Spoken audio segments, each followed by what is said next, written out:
Hi, this is your friend of Vivo Y35 and I'll show you how to activate Quick Launch on this device. First open the Settings application and then scroll down to the Shortcuts and Accessibility.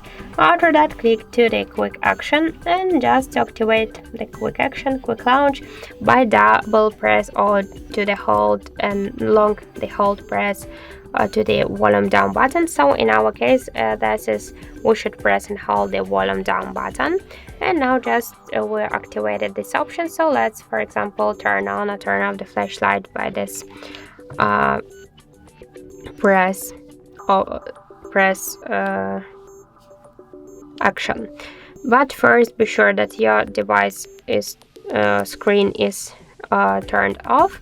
And now let's press and hold the down volume button and we can see that the flashlight is activated. To turn it off, we should by the same way press and hold the down volume button.